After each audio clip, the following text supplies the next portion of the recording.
about isolation, mental well-being, and even physical well-being, and how to really get through this pandemic and to be the strong leaders that we need to be for the folks that we serve as CTE leaders.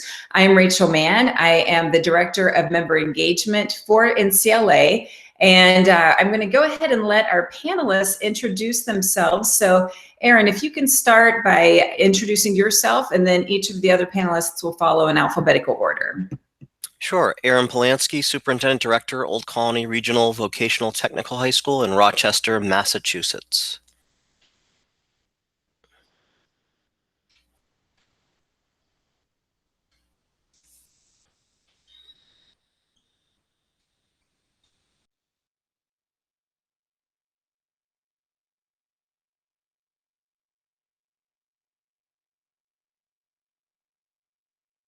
All right, if Alisha, if you don't mind introducing yourself next.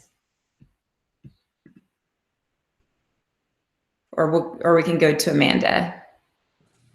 Oh, I think I got it. Sorry, it took me a minute. I'm Alisha Hyslop. I'm the Director of Public Policy at the National Association for Career and Technical Education, and I'm here just to provide a quick policy update today. All right, Amanda.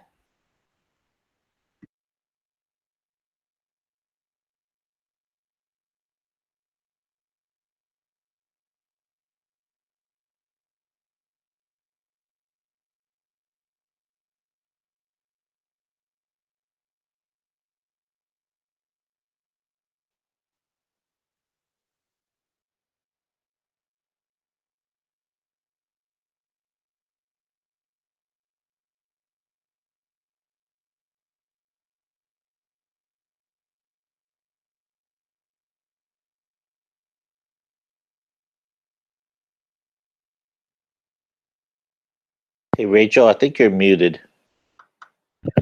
Oh, thank you. Okay. All right. I was going to go ahead and introduce Snehal, if you want to go next, and then we'll work on getting Amanda's. So, hello, everyone. My name is Snehal Bhakta. I am the Career and Technical Education. I work in the Career and Technical Education Department of Park County School District here in Nevada. I'm excited to be on the panel. All right. And Amanda, are you volume or working? It looks like you're muted. We're not able to hear you. Okay, so hopefully we'll get Amanda tuned in soon. She is with the Arizona Department of Ed and does some fantastic work in the CTE community, serving on our board, our ACTAZ leads on the board and on our leadership continuum, and does a lot of great work here. But we're going to go ahead and get started with our questions for today. The first one is to the Center for Disease Control and Prevention, CDC, and the government have recommended social isolation for the public good. However, we know that this can be very challenging. What tips or suggestions do you have for CTE leaders, teachers, and students? And we're going to get started with Aaron on this one.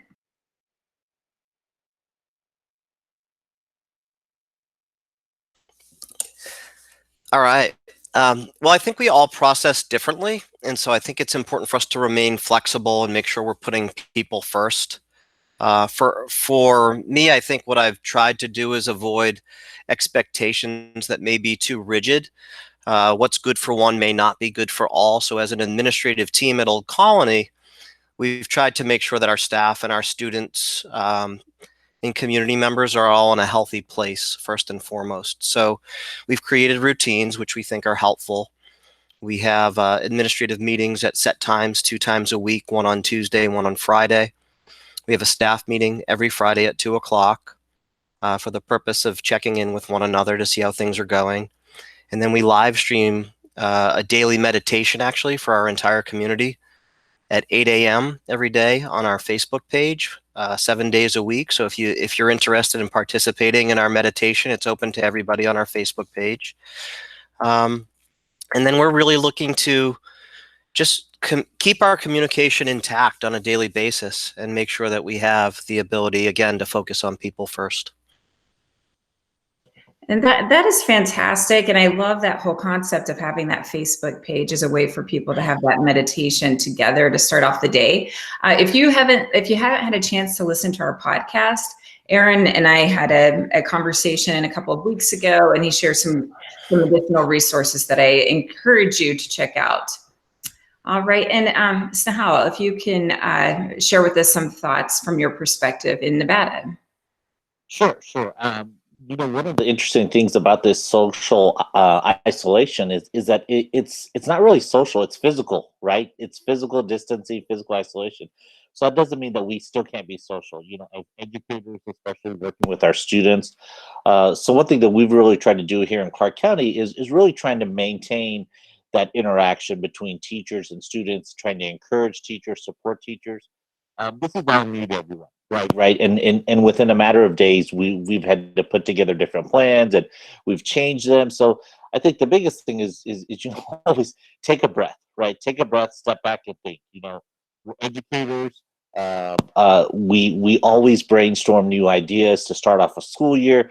This is no different. It's almost like we're hitting the reset button. And I think one thing that we've started to do with our teachers is once a week we host an afternoon coffee chat, and the reason why we do that is one, it's to continue that social interaction. Even though we may not be able to visit schools, teachers may not be able to get together and talk. This is an opportunity for us to come and talk.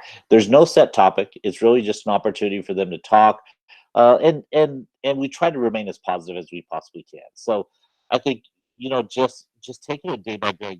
Everything changes, and we can't expect things to be business as usual. I mean, this is an unprecedented time we're living in, and one of the things that we've also tried to do is make sure we don't bombard our teachers with a bunch of emails, a bunch of resources, and tell them that, hey, do this or do that. We really kind of let them kind of, hey, what do they feel is best for the students, especially because teachers know what's best for the students.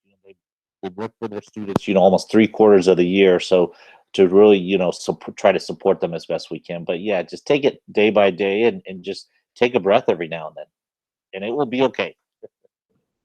And thank you for sharing that about the physical distancing versus social distancing piece, because that is something that we have to remind kids, and even if you have your own children, reminding them that as well. A parent shared with me recently that her daughter was, they went out for a walk and someone was skateboarding and came within maybe 10 feet of her, and she freaked out. That was terrifying to her. So making sure that kids are okay, and that they understand that people aren't scary. It's the virus that's scary. That doing the virtual coffee hour, I love that idea. Our neighbors and we recently did a Friday evening happy hour, and we all brought out our chairs. We kept far apart from each other and just had some time to be able to see other faces and to be able to talk to people. And Amanda, I'm not sure if your sound is working now. Are you able to chime in on that one, Amanda?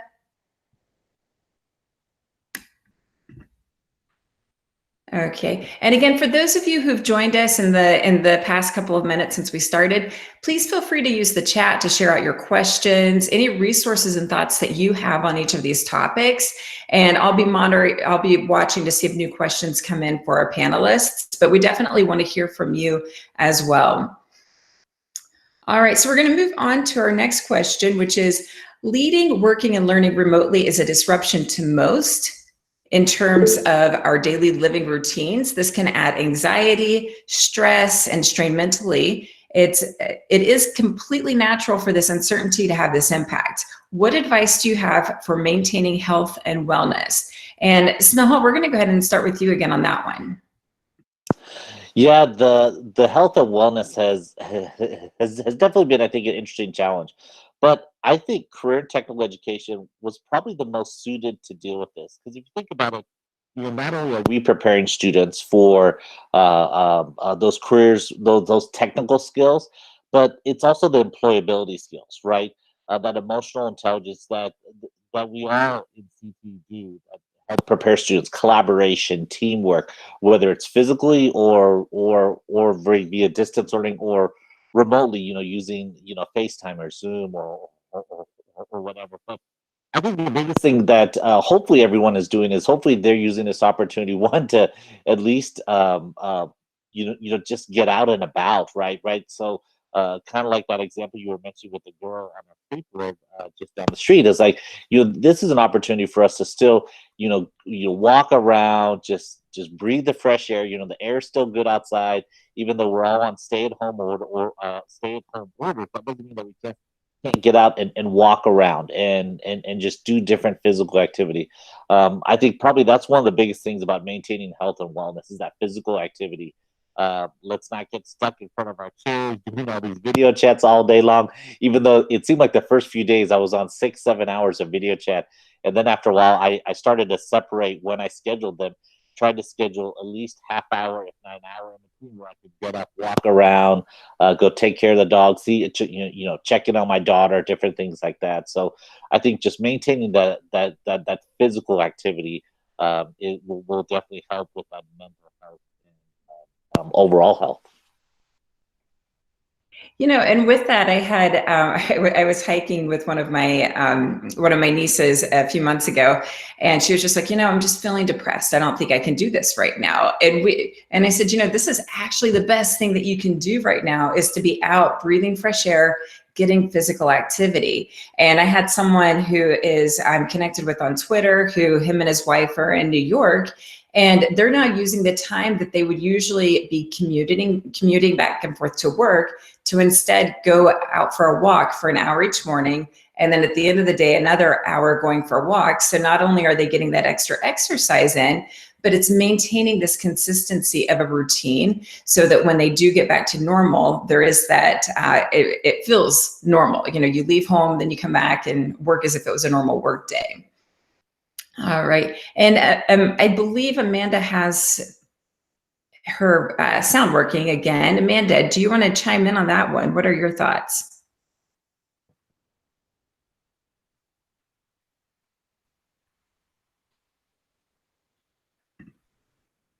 Oh, yay, I think it's working. No? Oh.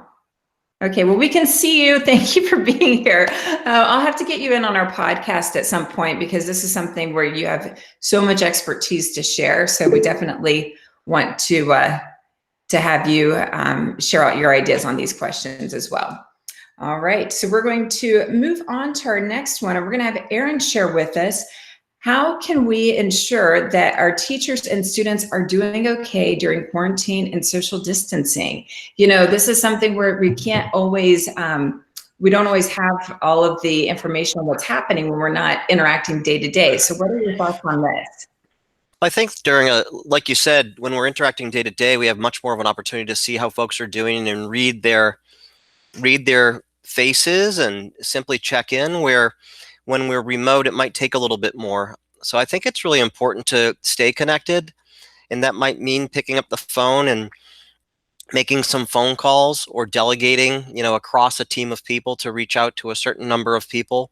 But I think something as simple as a phone call, can really serve an important purpose. All of us, I think, got into education because we have a desire to help other people succeed, and part of that is simply checking in to make sure that their well-being is where it needs to be. So I think a one-to-one phone call is a great way to check in. And again, it can be that we designate a certain amount of time in our day to simply reach out to staff and check in and see how they're doing, or that we delegate and have a group of people take on that responsibility. But I've received a few phone calls from our team over the course of the extended closure, and it speaks volumes. It's nice to know that people care and that they're thinking of one another. Oh, absolutely. Yeah, that's and I even saw where a teacher realized that her child wasn't interacting as much as usual in a Zoom call, and so she went over and parked in the parking lot and stayed 6 feet away, but just wanted to check in. And it was something I'm like, wow, it shows how powerful teachers are, and the impact that they can have. All right, and then Snehal, what are your thoughts on this one?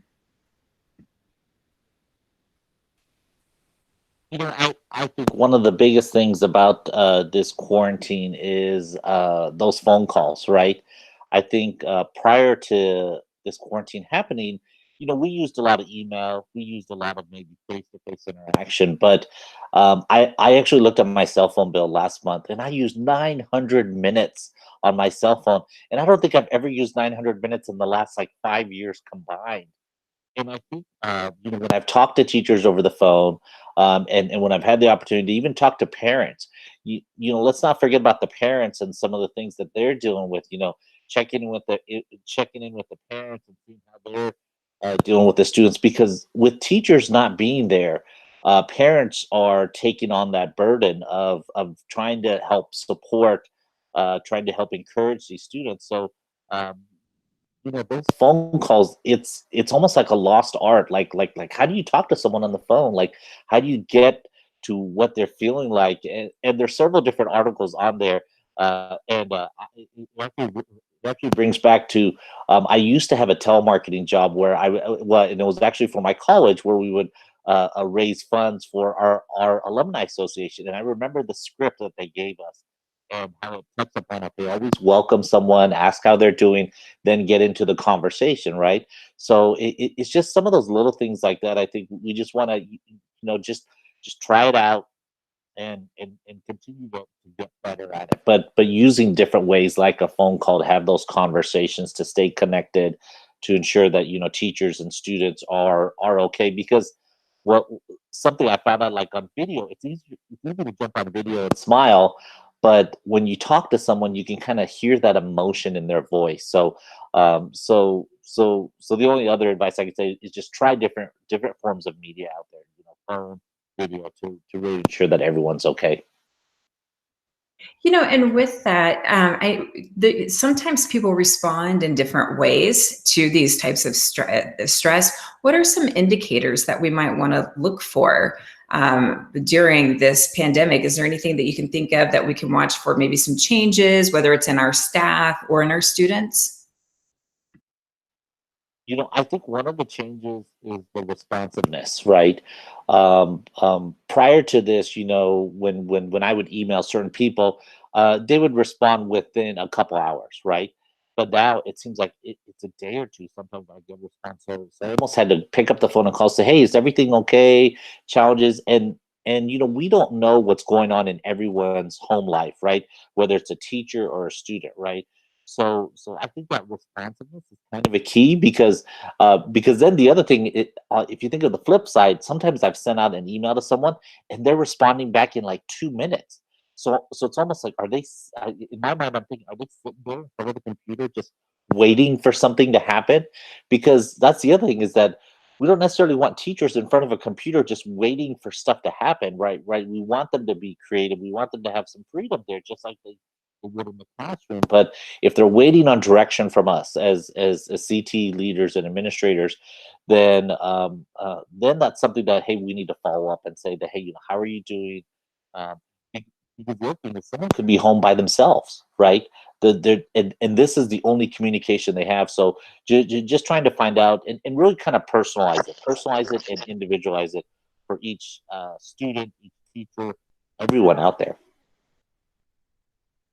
And I think that whole sense of talking, having those conversations, and knowing where people are at. My sister is stuck in the Philippines. She was trying to make it back to the United States after having been in China, and then all the flights got canceled. So I call her every single day because I know that she's completely alone and it's in a different environment. So, just listening for her, even changes in her voice and anything that might indicate that things aren't okay. And I think we've got Amanda back, so we're excited about that. So Amanda, can you share out as well? We're just talking about some different changes that we may want to watch for that may indicate that there's something that someone might be having pressures, but may not be able to speak. Okay, can you hear me now? Yes, awesome. Okay. I'm sorry about that. I don't know what happened. So it's on my phone, so it's a little wonky. But I think it was the question about what to look for. Is that? Yes, yes. Okay. So I think when looking at children, and I think even with adults, we're going to see a lot of mood swings in people. And so every day you could see something different in a kid or in an adult. But I think, we need to look for like over irritability in people. When you're stuck at home with the same people all day long, things that you used to think were charming and cute become irritating extremely quickly.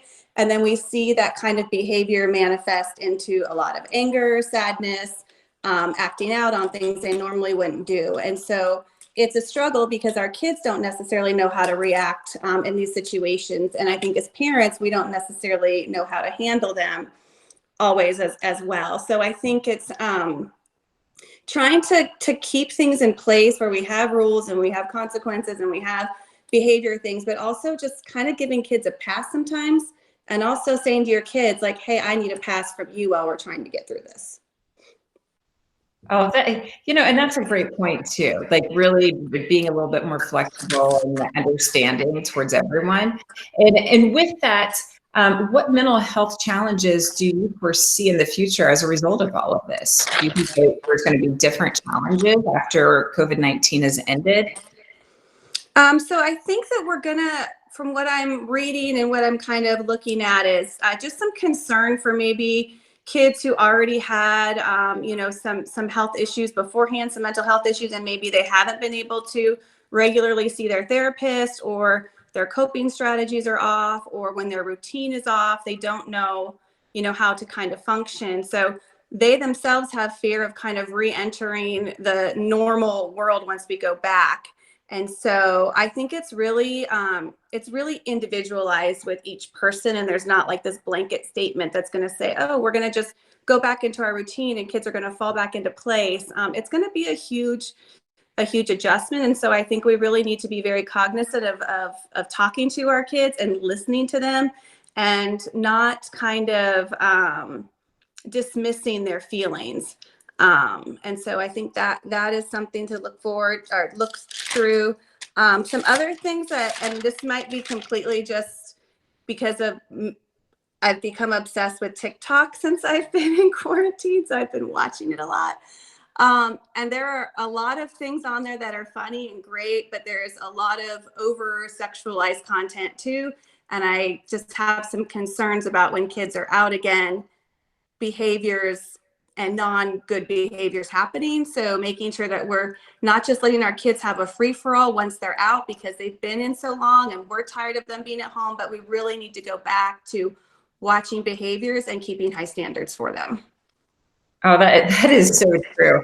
And I wonder if we're even going to see changes as we think towards NCLA with our conference that we have each fall.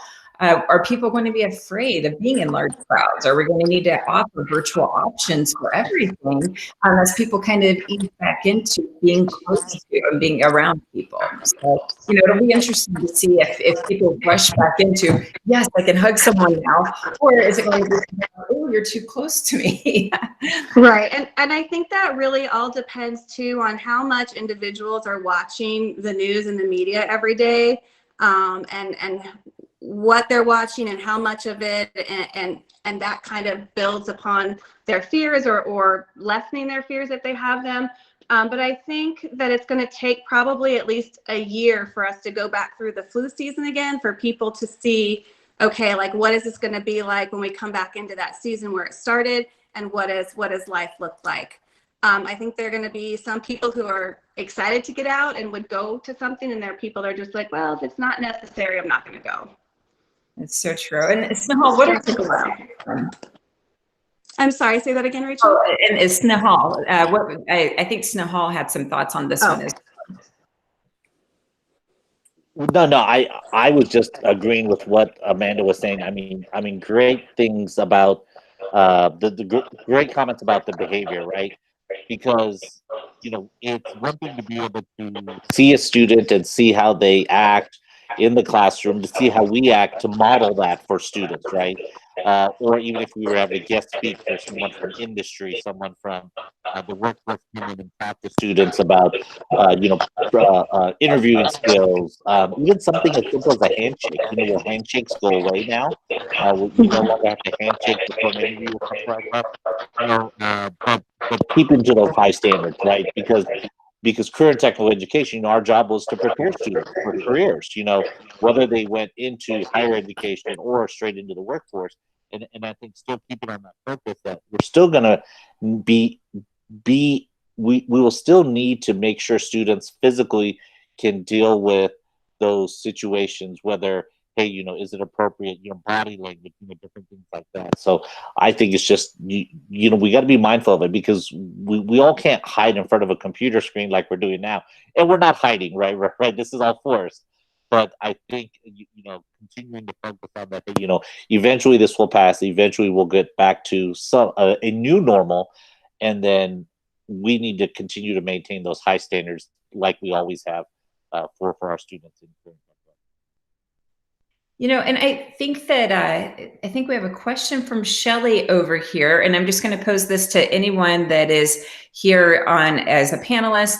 She says, you have each touched on the importance of checking on the staff, students, and parents. I appreciate Aaron's team putting out a daily meditation for the community as well.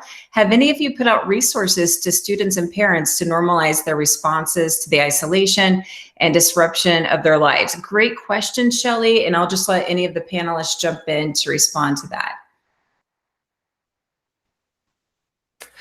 I can comment quickly if you'd like. We've tried to take things in stride and really make sure that people know that the social emotional well-being of our community is at the forefront, and that nobody is going to look back at the end of this and say, geez, why did that group of people not conduct such and such work? This is the first time in the history of my life that the world has gone through something together. I don't know if the world has ever been through something together. But I think that the collective group will look back and say, you know what, this window of time is deserving of a pass. And I think that Amanda spoke to that to some extent. If I have names wrong, I apologize. I really believe that at the forefront of all of this is the important piece that that we just move forward with a level of flexibility. So the resources that we have provided have been recommended in the form of recommendations with some real leniency tied to it. And I think that it's important for us to move away from a black and white mentality and really make sure that people can operate in the gray, because we're going to have to recognize that everybody is living a different reality right now. Some people are in large homes with the ability to spread out, and other people are in 2-bedroom apartments. Some people have food on their table and others don't. Some teachers have their own children with special needs that they're tending to and helping with virtual learning. And other teachers might not have children, and they're still struggling with whatever it is that is placed before them. So we're all living very different lives, and I think the importance of balance really comes into play here. And if we can be sensitive to that and live with a level of empathy and walk in the shoes of some other people, I think that the likelihood of success is going to be far better. And that's so important. I'm glad you mentioned that, Aaron, about the balance and the flexibility piece, because I think that even as we think about teacher evaluations, it's something that we never know truly what someone is, what all they're navigating right now. Things like you're suddenly cooking at home when you may not have done much of that. I know that for myself, that's taking up a lot of time and I'm loving it, but I can only imagine if I had more time restraints that were happening as a result of this, like many people do, that can even that could be that extra burden that could push someone, being overwhelmed by everything that's happening. All right, well, thank you. And then did anyone else, Amanda or Snehal, did you want to respond to what's happening in your area with Shelley's question on resources to help normalize the responses to isolation and disruption? Yeah, this is Snehal. I just want to add, I agree with everything Aaron has said. And one thing that we did early on is we reached out to our partners that we work with for social emotional learning, Imago, and we brainstormed, hey, what can we do? And one of the things that we came up with is we first need to focus on the teachers, right? So we conducted online webinars, basically that were called Teacher Self-Care, right? Because if teachers can't take care of themselves, how can we put the burden and expectation on them to deal with students remotely as well, right? So we wanted to focus on the teachers first. We held 4 of these webinars, and I will tell you the feedback we got from the teachers was just tremendous. Very appreciative and very open to these new ideas as far as, hey, I got to take care of myself first before I can deal with 100, 200 students in the classroom. And then I truly think it made them stronger. It made them better. It helped them to do their jobs during this time period. So I think really focusing on teachers first, and then using some of those same practices that they did on themselves with their students. So that was just you know, I think that shed a light on social emotional learning, mental health, mental wellness. But I think PTE, we've kind of dealt with it to some degree, but this is really kind of shined the light on it for all academic areas to really focus on. Yeah, and I can just add to that what we've done in Arizona is through the agency, we've really tried to just streamline the information that we get out, so it's all coming out of one source. So on our homepage for the Arizona Department of Education, we have all resources on there that our various departments send into communications that we think are what should be up there. And for my side of it of school counseling and the people that I work with is I've really just tried to focus on 2 agencies, that being the American School Counseling Association and then CASEL. And so with those 2 right there, they have linked to various other resources that parents and other educators can use that I think are easy to navigate and find to do. What I think too is just remembering that, you know, kind of, again, I think it comes back down to individuals, and we can't, not even our own children, if, you know, I have 4 in the house right now, all 4 of them react differently to everything. So it's definitely not a one all when we're trying to normalize things that are going on in the house, but trying to establish some norms definitely helps. Diana, I'll put it in the comments. It's CASEL, CASEL. And they've got some great webinars on there too. I took one the other day, which was geared towards educators of kind of self-care and like that. But I think that what we can also do in our leadership roles is, and as I've been in and out of the kind of our mental health and wellness is the #1 priority of our staff and community right now. And if that message is not clear to your teachers or your counselors or whoever, you need to make sure that that is your message, because they are and they are taking on, and I think overcompensating since they're not there in person. And you know, this is kind of a marathon for us right now. It's not a sprint. We know we've got another, you know, month and a half to go, and they're, you know, just want to make sure we're taking care of them. Yes, absolutely. And that streamlining is so important because it can be information overload right now with so much coming at us. So I think that having that one place that's a reliable place to go to, or having just a couple of places, can keep people from being overwhelmed by everything. All right, our next question is, how can we recognize and celebrate our students who may be moving on from us to the next level? There is a chance we may not work directly with them in an educational setting as a result of the extended closure. And I know parents who their kids are graduating this year, and they're, you know, that's so hard when you're a senior in high school and now you're not having the prom or the graduation. So we're each person on this panel is from a different state. So we'd love to hear from each of you on just what does that look like in your area. And we'll go ahead and start with you, Amanda. Sure. So this is an interesting one for me, because as a school counselor in the field for 11 years on a campus, like the end of the year was my favorite part of the year. And so it's a struggle for our counselors and our kids that they're giving up these really huge events that are, you know, monumental for some of them. And the school worked at, sometimes they were the first person to graduate high school family. So this is not about the student. It's a whole family that has overcome obstacles. And so I really think we need to not minimalize that they're sad that these things are over. You know, there are some people like, oh, it's just to this, it's just to that. It's not just that to a kid who's worked really, really hard. And so, but I'm seeing a lot of things that are definitely done around the state that I think are great. Even just on social media posts of, you know, kids sending pictures in and schools putting them out, yard signs being made so at least kids can know they have a graduate at the house. People are decorating their front porches.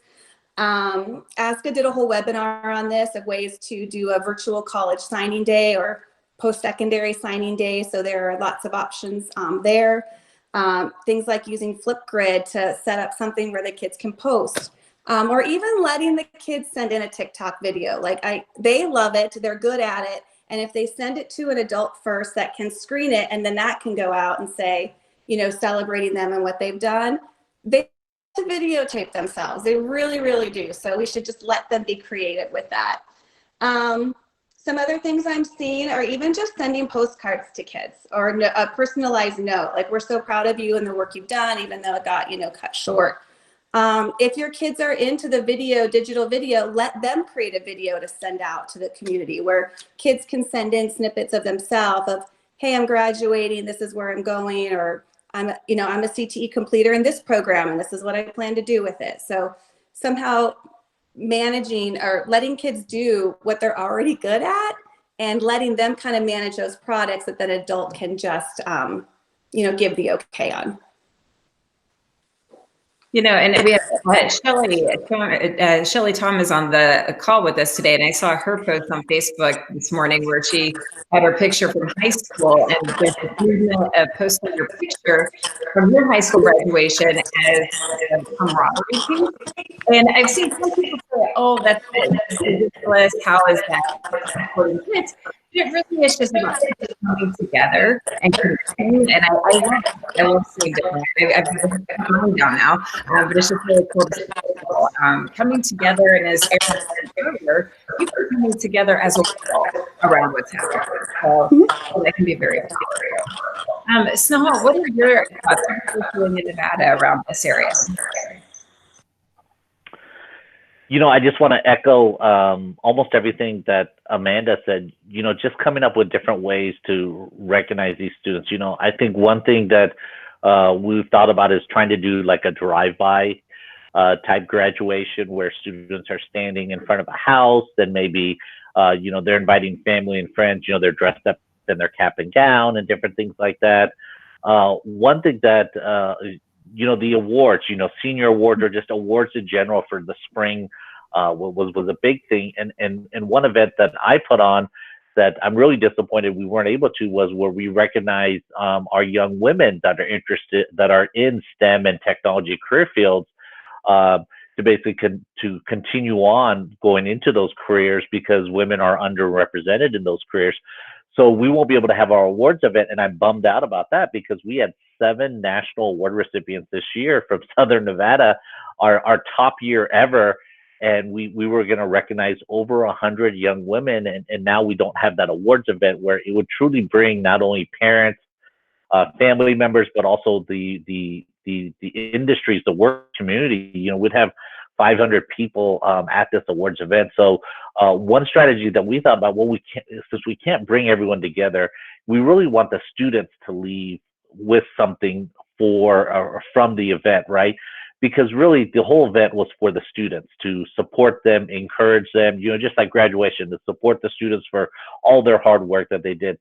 So we thought about taking what we typically just don't put a lot of, we put effort into it. It's like a simple program, but really make it so it's more substantial, the program itself, having a nice photo of them, having a little write-up of them, and getting it printed on nice glossy paper. So it's really kind of a memento, even though we weren't physically able to have a graduation or an award ceremony, at least they'll all get this really nice laminated, shiny cover bound book that's a program that's got their information as well as their classmates, their friends, the other awardees. So, and the nice part is that's something we can do remotely, right? So we've been working on it remotely.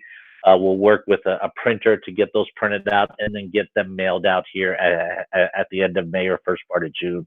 But that's another idea. We are still being hopeful here in Nevada that we can still have graduation. We haven't canceled all of them yet. We've just kind of postponed them. But you know, as everyone knows, how we all hear the news and stuff. You know that may not be possible. We're still hopeful, but we are coming up with different strategies, just like Amanda mentioned, and doing a nice program. So at least there is some momentum. You know, and I bet there's going to be a lot of new traditions that start because of this, because people are, next year's graduates are going to be like, oh, but wait, I want that. I want this laminated program. So I think that there'll be some things that end up carrying on even after this is done. But that's fantastic what you guys are doing. And I know Aaron and Rochester, I'm sure you guys are doing some interesting things to approach this. Do you want to share what's happening in Rochester? We're actually at a place right now where the governor has not called school off for the remainder of the year, though we anticipate that could be forthcoming. Right now, the return date is slated as May 4th, and we don't think that is conclusive at this point. We're anticipating further closure. That being said, some of the ideas that have been floated were graduation at a drive-in theater, which I thought was pretty interesting. An awards night done remotely so that we could recognize students. They might not have the opportunity to respond, but we can still stream something where we can recognize them for their accomplishments. And then the virtual signing, I think, is a wonderful idea where we can recognize the pathways that our different seniors will be taking upon graduation in a very public ceremony, as long as they're open to that. I think that when Amanda opened with all of those ideas, I hope you're recording the webinar, because if I were an attendee, I'd say to myself, geez, what a great list of ideas she just presented. And I think those are things we can bring back to our respective administrative teams and share as we anticipate what our next steps might be. Excellent. Yeah. And that's, it really is. It's good that it isn't like at this point, you can still have a plan in place, but have some different contingencies just in case. Because I think that we all have to just be prepared for the fact that we may not finish out the school year. Many people have already closed for the rest of the year. All right, and we're going to talk to Alisha now. We are fortunate to get Alisha Hyslop on this call to share any updates in policy. She's with ACTE, which is one of our partner organizations. So Alisha, what changes or updates do we need to know about as CTE leaders? Sure, there are two big sets of updates that I want to talk about.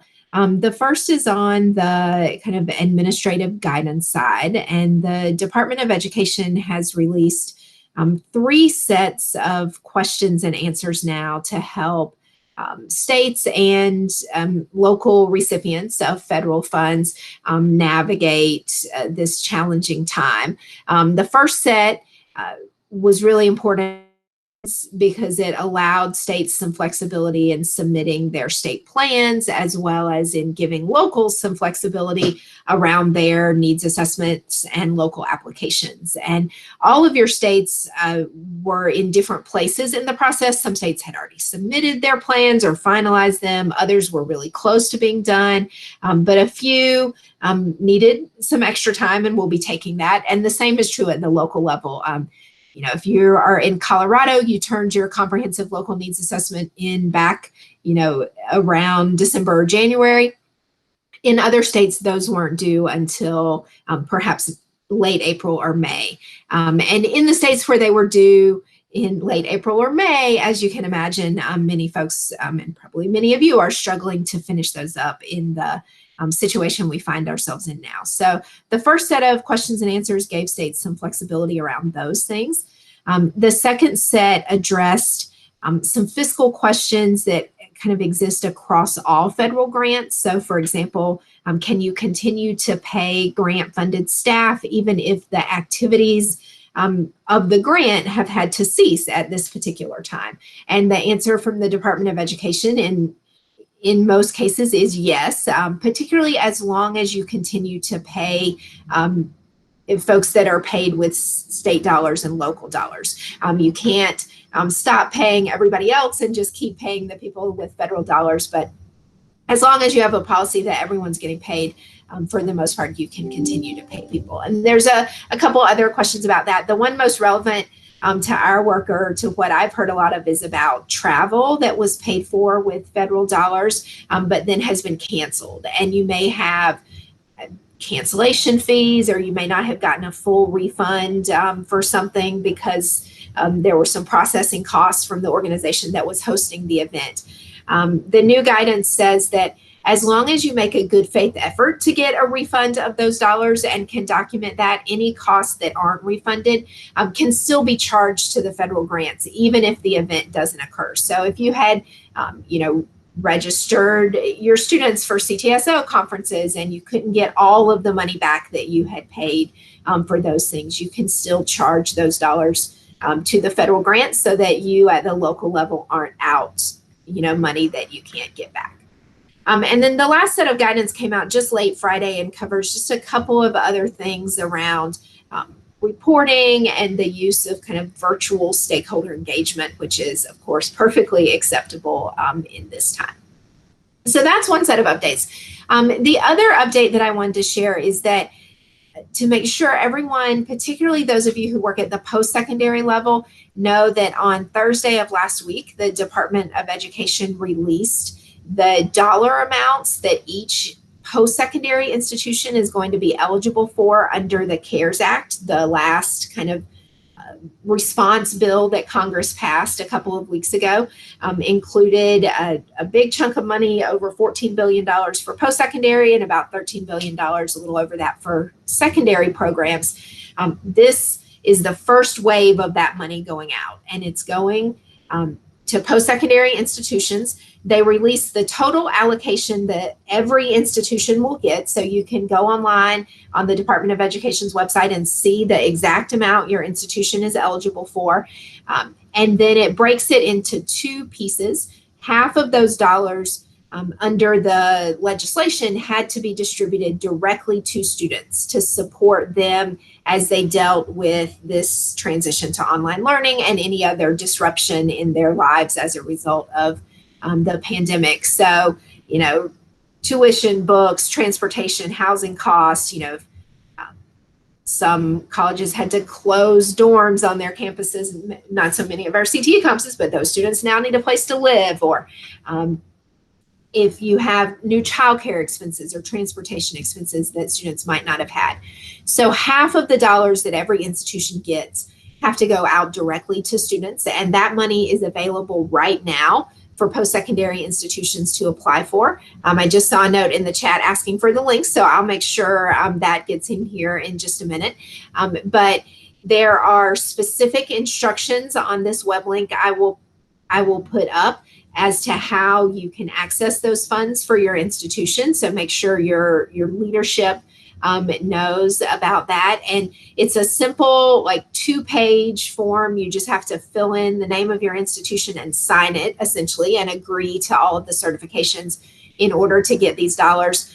In a call last week, the department said that for folks who got their certifications up over the weekend, they could expect the first funds to go out on Wednesday, and then they'd be releasing funds, within 24 to 48 hours after that, once you got your certification uploaded. So hopefully it will all work, be flowing very quickly to institutions. The second half of that money, which can be kept at the institution and used for any of the new expenses that you faced because you're having to deal with all of this, whether it be professional development or technology or new curriculum or supports for students, any of those things. Those funds, they said to expect more information within 2 weeks on how to access those funds. And colleges will have to kind of apply again, so to speak. There'll be another kind of certification that you have to submit in order to access the second half of your funds. They also said to stay tuned on the secondary money. Those funds will flow through a little bit more typical pattern. They'll go to states, and states will have to fill out an application to get their funds, and then states will distribute them to every local school district in their state.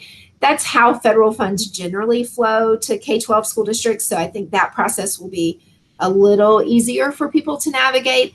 This is a very different process than how the department generally allocates funds to post-secondary institutions. And so I think this one will be a little bit more cumbersome for people to deal with.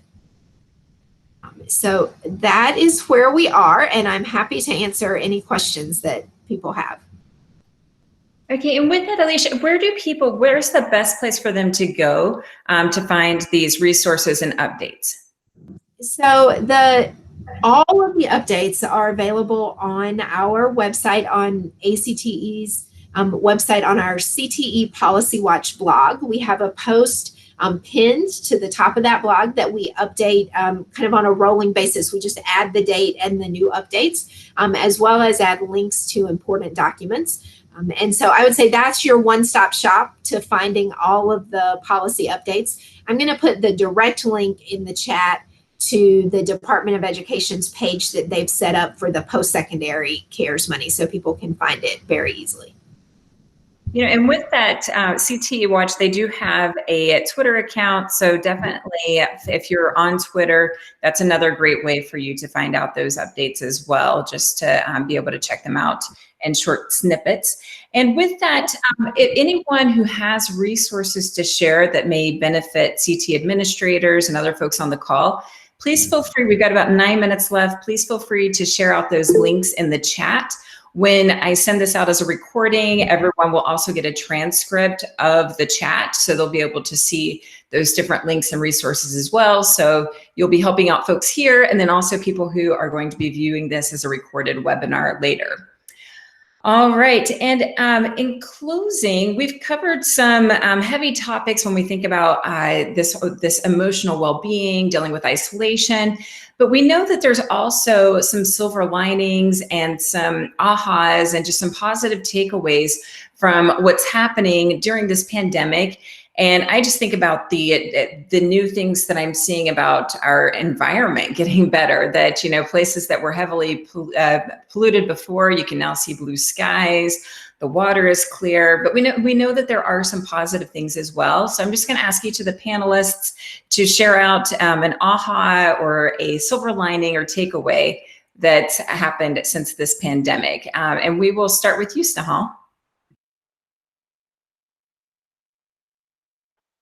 All right. Well, I think a funny aha moment that I had is my daughter. I think the third day after we were in the stay at home, around 5 o'clock, I see my daughter go upstairs and come back down, and I was like, "What did you just do?" And she's like, "Oh, I just changed from my morning pajamas to my evening pajamas," and I had no idea that there were two types of pajamas. So I went on to Amazon and I typed in morning and PM pajamas.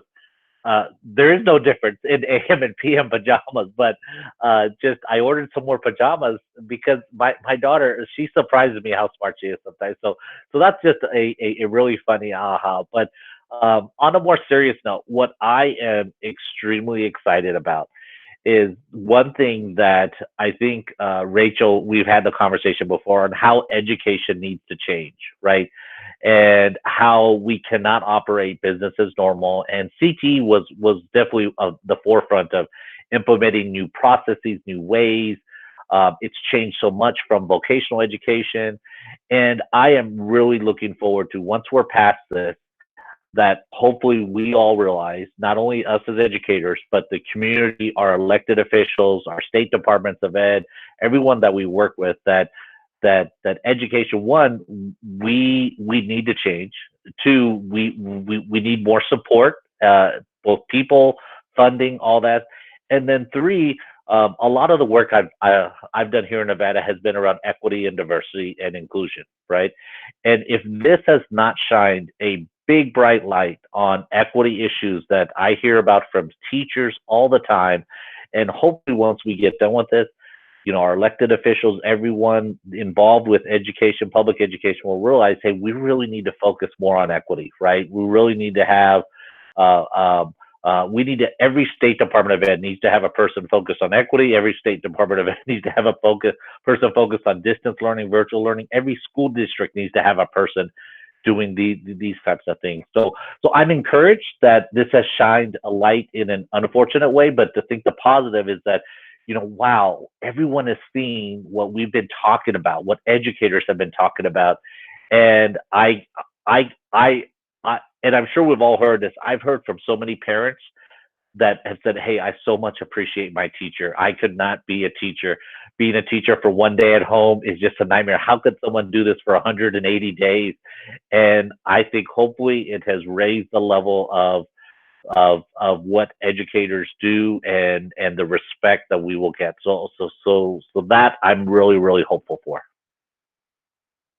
And with that, I just think about how everyone has complained for so long about how painfully slow education is to change because of all the different layers you have to go through to make a change. So I think that everyone's going to be applauding how quickly education was truly able to change, just in a matter, for some places it was felt like overnight. And then for others, just having a few weeks to change a whole system.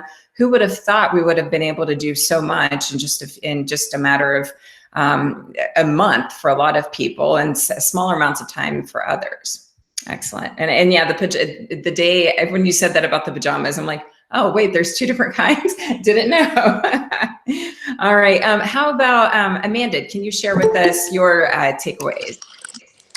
Sure. So as I try to figure out the best way to kind of connect with my counselors around the state, it's really allowed me to figure out those new ways and how I can use technology better to interact with them or connect them with each other. And so those are some things that I'm working on now to push out next week to support them through the rest of this, and then continue these types of abilities to connect throughout the rest of my tenure in this job. So something simple as setting up office hours. So one day a week, I have a different hour where different groups, whether you're a rural counselor, elementary, middle school, high school, provide a space for them to come together online to either, hey, here are the updates that are happening in our state, or we're struggling with this. Is anybody else struggling with that? How are you making this work? And allowing them to connect with each other in their similar types of environment. A couple other things are, our kids watch us, and it's very evident when we're home with them all day long as they start to pick up some of our bad behaviors. And so just really understanding that, we kind of think our kids don't pay attention to what we're doing, but they really do. And, but it's okay for us not to have all the answers in this situation, because we don't. So just allowing ourselves to be vulnerable and open and kind of raw with our kids in a way that leads to productive conversation. We can't be replaced by technology. As much as we can push out to support what we do, the bottom line is people need human connection. And I think that that's become very evident during this. And so kind of as I move forward, kind of my three ideas are, how am I connecting, sharing, and supporting, and allowing others within my field to do that in my role. All right, and I love the virtual office hours, but also that reminder to the importance of humans and connection. All right, Erin, what are your ahas or silver linings? Well, much like Amanda, I'm home with a house full of children and my wife, and I'm watching my own children troubleshoot their virtual schoolwork, and I find that to be interesting. I think as important, it's time to turn education upside down. I think the standardized tests are maybe one of the only times in our lives that we work on an island. And I think that what we do in CTE has really set the standard for education. It's important that we work collaboratively as a team, that we leverage our collective resources, that our students understand knowledge is one thing, and that if we don't know, it's okay to ask the questions and find out. I don't think the grading as much as the performance is what we really need to focus on. And if we can teach our students that performance will pay dividends for them in the long run, that will be fantastic. And then at the foundation of all of this is just a return to relationships. I'm reading a book called The Book of Joy with the Dalai Lama and Desmond Tutu leading the conversation. And now more than ever, I'm realizing how much I love our staff and our students and my colleagues. And the opportunity to return to a social environment, much like the folks on this webinar have talked about, is really exciting to me. And I don't think prior to this I've ever taken that for granted. I'm proud to say that, but more importantly, it just continues to resonate as I even look at the people attending the webinar and I see some of my own colleagues and peers from work. People are everything and relationships are everything. And I think that if the more we can focus on people and how we can help one another, the more successful we can be as a collective group. So I hope that everybody here can press pause, take some time to appreciate the people around them and move forward in a collective manner that will benefit the greater good. And thank you for that reminder about the relationships. And yeah, I think that people truly are valuing each other in a new way right now and taking care of each other. Alisha, how about you? I think one of the things that has really struck me, and I was catching up on some reading over the weekend, is how much CTE educators and even students are helping right now. And there was a quote in one of the articles about look for the helpers. And I've seen so many stories about, engineering and technology instructors printing 3D masks, and fashion students sewing, and culinary students donating food, or health occupation students cleaning out closets to find personal protective equipment, like all of the different ways that CTE students and educators are contributing. And I think that that's certainly not surprising knowing our community, but it's just a signal of how much we really mean to the country and how important our work is as this moves forward. That's so true. We really are seeing humanity at its finest in many instances right now. All right, well, thank you so much to each of our panelists. You guys have shared so much great resources for the folks who are listening live or watching the recording. I would like for you guys, if you can, just to post in the chat the best way that people can connect with you so that they can reach out to you and continue the conversation even after we finish our time here together. So whether it's an email, website, or social media handles, please share that out. And our next webinar will be on Friday, April 24th at 12 p.m. Pacific time and 3 p.m. Eastern time. And we're going to be discussing free tools for remote leading and learning. And we're going to have some fantastic guests. We will have Tisha Richmond, Dee Lanier, and Eddie Small. Each are going to be sharing some really cool tech tools and doing some demos with screen sharing. And so be sure to join in for that one. We are switching up the dates and times as far as what day of the week and what time, just to kind of get a feel for what works best for people. But thanks so much for being here today. And remember that your membership with NCLA matters, and it's the reason we're able to have webinars and podcasts like this.